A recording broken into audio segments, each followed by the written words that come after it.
Hello. তো আজকে moon 8th হাউসে কি রেজাল্ট দেয় সেইটা নিয়ে বিস্তারিত আলোচনা করব। তো সবার আগে আমি বলবো, আপনাদের কাছে যদি কুষ্টি না থাকে, কুণ্ডলী না থাকে, তো এখনকার স্মার্ট যুগে এটা পাওয়া খুবই ইজি। গুগলে চলে যান, সেখানে গিয়ে ফ্রি কুণ্ডলী বলে সার্চ করুন। যে কোনো একটা র্যান্ডাম ওয়েবসাইটে গিয়ে আপনার নাম, আপনার ডেট অফ বার্থ, আপনার টাইম অফ বার্থ এবং প্লেস অফ বার্থ দিয়ে সার্চ করুন। আপনার সামনে এরকম একটা জন্মকুণ্ডলী চলে আসবে। তো এক এক সফটওয়্যারে এক এক রকমভাবে দেওয়া থাকে। কিছু কিছু সফটওয়্যারে নর্থ ইন্ডিয়ান স্টাইলে দেওয়া থাকে, কিছু কিছু সফটওয়্যারে ইস্ট ইন্ডিয়ান স্টাইলে জন্মকুণ্ডলী দেওয়া থাকে। তো প্রথমে আমরা দেখে নেব কুণ্ডলিতে 8th হাউস কোনটা। তো আমি ডাইরেক্ট স্ক্রিনে গিয়ে আপনাদেরকে দেখিয়ে দিচ্ছি। দেখুন, north Indian style birth chart হলো এইটা, আর east Indian style birth chart হলো এইটা।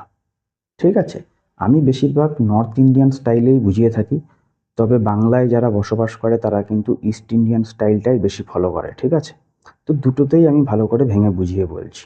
দেখুন, এই নর্থ ইন্ডিয়ান স্টাইলে হাউসগুলো কিন্তু ফিক্সড থাকে। ঠিক আছে, নর্থ ইন্ডিয়ান স্টাইলে আমার আপনার সবার জন্য এটা ফার্স্ট হাউস, তারপর অ্যান্টি ক্লকওয়াইজ এটা সেকেন্ড হাউস, এটা থার্ড, এটা ফোর্থ, এটা ফিফথ, এটা সিক্সথ, এটা সেভেন, এটা এইট, এটা নাইন, এটা 10, এটা 11 এবং এটা 12। এই হাউসের নাম্বারগুলো কিন্তু লেখা থাকে না, আমি লিখে আপনাদের বোঝাচ্ছি।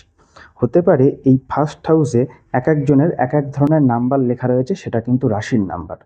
যদি কারোর এখানে 6 লেখা থাকে, তার মানে বুঝতে হবে ফার্স্ট হাউসে 6 নম্বর রাশি রয়েছে। 6 নম্বর রাশি হলো ভার্গ, কন্যা রাশি। তো সেক্ষেত্রে ফার্স্ট হাউসে যে রাশি থাকে সেটা তার লগ্ন হয়। ফার্স্ট হাউসে 6 থাকলে বুঝতে হবে তার কন্যা লগ্নে জন্ম। ঠিক আছে, তো এখানে 6 থাকলে এখানে কিন্তু 7 লেখা থাকবে, এখানে 8 লেখা থাকবে, এইভাবে অ্যান্টি ক্লকওয়াইজ কিন্তু এটা তখন রোটেট হবে। তো ফার্স্ট হাউসে 6 মানে এটা কিন্তু আপনার ফার্স্ট হাউস, এটা কিন্তু আপনার 6 নম্বর হাউস নয়। তো আজকে আমরা জানবো যে 8th হাউস কোনটা। এখান থেকে অ্যান্টি ক্লকওয়াইজ গুনলে 1 2 3 4 করে এইটা হবে আপনার 8th হাউস। তো 8th হাউসে আপনার মুন লেখা থাকবে, এমও। ঠিক আছে, বাংলায় লেখা থাকলে সেটা হবে ম। ঠিক আছে, আর ইস্ট ইন্ডিয়ান স্টাইল বার্থ চার্টে যেখানে ল লেখা থাকে বা লং লেখা থাকে সেইটা গিয়ে হয় আপনার ফার্স্ট হাউস। তো ইস্ট ইন্ডিয়ান স্টাইলে এইটা তখন হবে আপনার ফার্স্ট হাউস যদি এখানে কিনা ল লেখা থাকে। ইংরেজিতে লেখা থাকলে কিন্তু এএস বলে লেখা থাকে। তো সেক্ষেত্রে এইটা হবে আপনার ফার্স্ট হাউস, তারপরে অ্যান্টি ক্লকওয়াইজ এটা second, third, fourth, fifth, six, seven, eight. তখন সেক্ষেত্রে এইটা হয়ে যাবে আপনার 8th হাউস। এখানে আপনার তখন লেখা থাকবে বাংলায় ম, বা ইংরাজিতে হলে এমও লেখা থাকবে। ঠিক আছে, যদি আপনার এখানে অ্যাসেন্ডেন্ট লেখা থাকে বা বাংলায় লং লেখা থাকে, তাহলে এইটা হবে তখন আপনার ফার্স্ট হাউস। এই পরিপ্রেক্ষিতে এইটা তখন হয়ে যাবে আপনার 8th হাউস। এখানে তখন আপনার এমও লেখা থাকবে, বা বাংলায় হলে এখানে তখন আপনার ম লেখা থাকবে। ঠিক আছে, যদি বুঝতে অসুবিধা হয় আপনারা কমেন্ট বক্সে কমেন্ট করুন। এগুলো একদম বেসিক লেভেলের জিনিস। যদি আপনারা বেসিক অ্যাস্ট্রোলজি শিখতে চান, আমার বেসিক অ্যাস্ট্রোলজি প্লেলিস্টে গিয়ে বেসিক ভিডিওগুলো দেখে আসতে পারেন। তো আজকে আমরা স্পেশালি আলোচনা করব যে 8th হাউসে মুন থাকলে কি রেজাল্ট দেয়। তো 8th হাউস সম্বন্ধে আমাদের জানতে হবে। 8th হাউস দিয়ে কি দেখা হয়? 8th হাউস দিয়ে দেখা হয় sudden event, fear and loss. ঠিক আছে, ট্রান্সফরমেশন, ডেথ অ্যান্ড রিবার্থ। এখান থেকে দেখা হয় অ্যাস্ট্রোলজি, অকাল্ট, ইনলস ফ্যামিলি। এই সমস্ত জিনিসগুলো কিন্তু এই 8th হাউস দিয়ে দেখা হয়।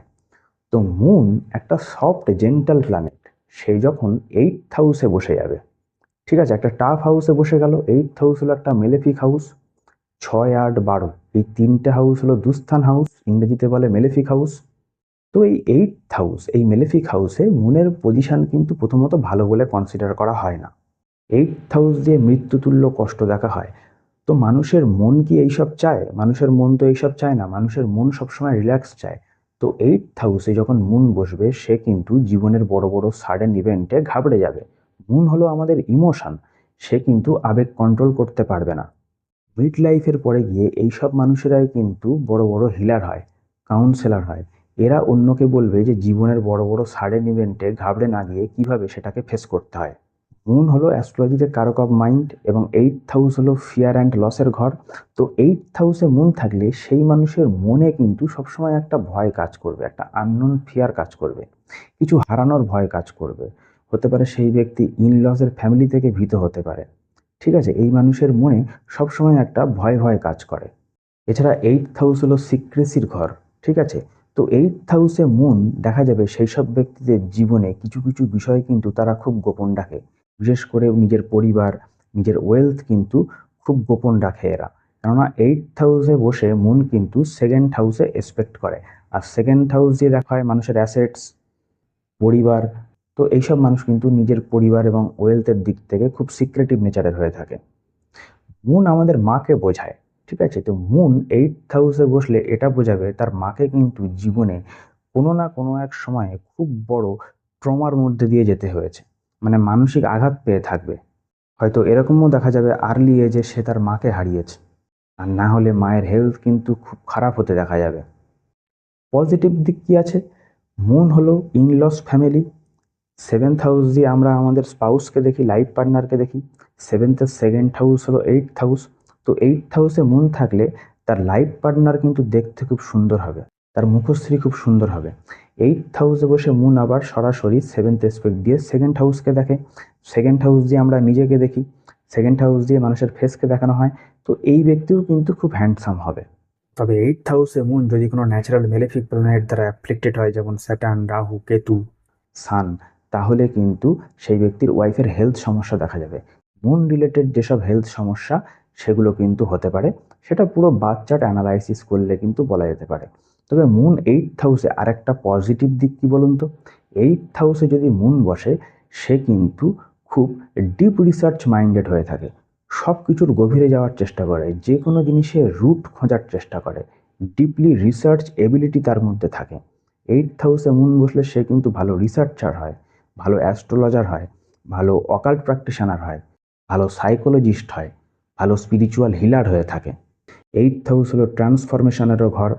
ঠিক আছে, 8th হাউসে যদি মুন থাকে তাহলে কিন্তু সেই মানুষকে জীবনের কোনো না কোনো একটা সময় প্রচণ্ডভাবে মানসিক ট্রান্সফর্মের মধ্যে দিয়ে যেতে হয়, এবং সেখান থেকে সে কিন্তু প্রচণ্ডভাবে মানসিক আঘাত পায়, এবং সেটা কিন্তু মানসিক স্বাস্থ্যের সমস্যা হয়ে দাঁড়ায়। তবে মুন যদি 8th হাউসে স্ট্রং হয়, সেক্ষেত্রে কিন্তু এই নেগেটিভ এফেক্ট, নেগেটিভ ইনফ্লুয়েন্স কম হয়। মুন কীভাবে স্ট্রং হয়? মুন যদি কোনো ন্যাচারাল বেনিফিক প্ল্যানেট, বিশেষত জুপিটার, জুপিটার দ্বারা কনজাংক্ট থাকে, বা জুপিটারের যদি কোনো এসপেক্ট 8th হাউসে মুনের ওপর থাকে, তাহলে কিন্তু সেই মুন স্ট্রং হয়। এছাড়া 8th হাউসে মুনের ক্ষেত্রে যদি তার 2nd হাউস মানে 9th হাউস এবং 8th হাউসের 12th হাউস মানে 7th হাউসে যদি কোনো দুটো বেনিফিক প্ল্যানেট বসে যায়, সেক্ষেত্রে কিন্তু শুভকর্তরী যোগের সৃষ্টি হয়। সেক্ষেত্রেও কিন্তু মুন সাপোর্ট পায়, সেক্ষেত্রেও কিন্তু মুন স্ট্রং হয়। মুন যদি 8th হাউসে নিজের রাশিতে বসে থাকে, ক্যান্সার বা টরাসে যদি মুন এক্সল্টেড থাকে, যদি 8th হাউসে টরাস রাশি হয়, তাহলেও কিন্তু সেই মুন স্ট্রং দেখা যাবে। এছাড়া মুন যদি কোন নক্ষত্রে বসে থাকে, নিজের নক্ষত্রে বসে থাকে, মুনের 3টে নক্ষত্র রোহিণী, হস্তা, শ্রবণা, তো 8th হাউসে যদি মুন নিজের নক্ষত্রে অবস্থান করে, সেক্ষেত্রেও কিন্তু মুন স্ট্রং হবে। তো মুন একটা মেলেফিক হাউসে বসেও কীভাবে স্ট্রং হতে পারে তার বেশ কিছু পয়েন্ট আমি এই ভিডিওতে বলে দিলাম। লার্নারদের কাছে যদি ইনফরমেশনটা ইনফরমেটিভ বলে মনে হয়, তো ভিডিওটাকে একটু লাইক করে দেবেন। আর যদি আপনারা এখনও পর্যন্ত আমার চ্যানেলটাকে সাবস্ক্রাইব না করে থাকেন, তো চ্যানেলটাকে সাবস্ক্রাইব করে একটু পাশে থাকবেন। এবং আপনারা আমার বলা কথার সাথে কতটা রিলেট করতে পারলেন, কমেন্ট বক্সে কমেন্ট করুন। নেক্সট ভিডিও নিয়ে আসছি। জয় শ্রীকৃষ্ণ।